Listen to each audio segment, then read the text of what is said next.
Olá a todos, eu sou a Ludmila Camparoto, agrometeorologista aqui da Rural Clima, em parceria com a Bayer. Vamos para as nossas atualizações climáticas desta semana aqui no Impulso Clima. Acho que o grande destaque desta terceira semana do mês de julho é o tempo mais aberto em grande parte das áreas produtoras do Brasil. O que dará condições principalmente para a retomada dos trabalhos no campo, finalização dos plantios dos cereais de inverno na região sul e avanço das colheitas em grande parte aí das áreas produtoras do país. Então, se a gente observar no mapa, que mostra as previsões ao longo dos próximos 5 dias, observem que o tempo deve permanecer aberto em grande parte da região sul do Brasil. No entanto, essa faixa mais leste do país ainda tende a ter muita nebulosidade devido aos ventos que sopram ali do oceano. Consequentemente, toda a faixa mais litorânea do Nordeste tende a ter chuvas um pouco mais frequentes nesses próximos dias, o que pode paralisar os trabalhos no campo da região, principalmente colheitas ali do milho. Para a cana-de-açúcar, a gente segue com uma condição mais favorável. Toda essa faixa mais norte do Brasil, as chuvas também continuarão acontecendo, então beneficiando principalmente o desenvolvimento final das lavouras ali na região de Roraima. Mas na região norte ali do Maranhão, a gente segue também com uma condição de chuvas mais frequente, o que pode provocar algumas paralisações nos portos ali da região de São Luís. E se a gente observar a terceira semana ali do mês de julho, a condição de tempo segue muito parecida com essa segunda semana. Então, tempo aberto em grande parte da região centro-sul do Brasil, áreas do Mato Piba, mas toda a faixa leste do país com condições ainda para chuvas. Então, muita atenção, principalmente nos trabalhos nos portos, porque a gente pode sim ter algumas paralisações nos trabalhos, principalmente do Arco Norte e também nos portos aqui do Sudeste. E observem que a região norte também segue com uma condição de chuvas bastante frequentes.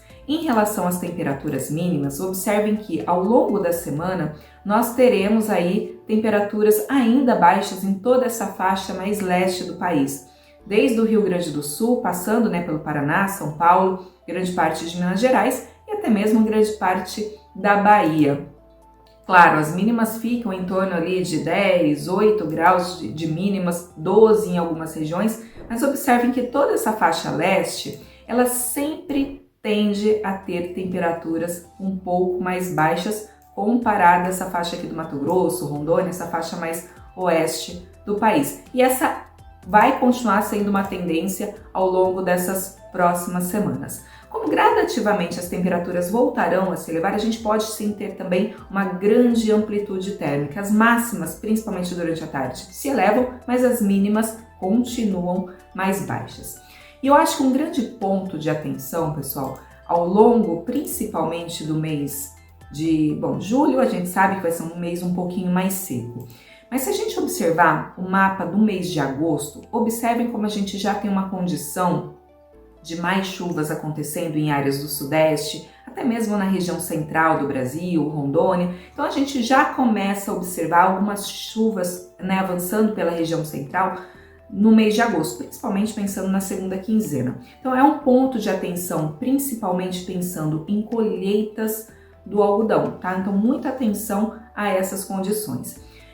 O mês de setembro ele também já começa a ser com chuvas ganhando amplitude, abrangência e muitas regiões da faixa mais central do Brasil, principalmente falando em Mato Grosso, já terão condições para plantios logo após o término de vazio sanitário. Porém, vale ressaltar que essas chuvas ainda podem acontecer de maneira irregular. Não chove numa região, não chove na outra, então muita atenção com essas chuvas que já poderão acontecer dentro do mês de setembro. Já para a região sul do Brasil, a gente destaca o frio que ainda pode acontecer dentro do mês de agosto e até mesmo dentro do mês de setembro. Esses dois mapas, tanto para o mês de agosto, ele mostra uma condição de temperaturas dentro da normalidade, aqui na região do Paraguai com temperaturas um pouquinho abaixo da média, e dentro do mês de setembro, observe que a gente tem, em média, uma temperatura um pouquinho mais baixa.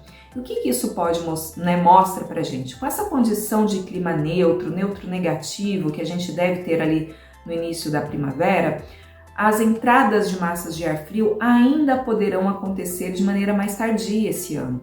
Então, acho que o grande ponto, principalmente para quem pensar em plantios na região sul, ali entre agosto e setembro, mesmo Paraguai, acho que o grande ponto de atenção é o frio, tá? Porque umidade nós teremos, né? A gente tem uma condição já de umidade no solo, essas chuvas, o intervalo sem chuvas é muito pequeno, mas fiquem muito atentos, principalmente ao frio que pode acontecer, né, ali entre agosto e setembro. Se vai ter geadas tardias ou não dá para saber ainda, mas que existe uma grande probabilidade de avanço de massa de ar mais frio de maneira mais tardia esse ano, isso existe. Então, acho que esse é um ponto de atenção, ok? E qualquer dúvida, deixe seu comentário aqui pra gente. Por hoje é só e até a próxima! Você também pode resgatar serviços de clima com pontos Impulso Bayer. É simples e tudo pela plataforma Orbia. Não perca essa oportunidade. Acesse pelo link ou pelo código que aparecem aqui na tela.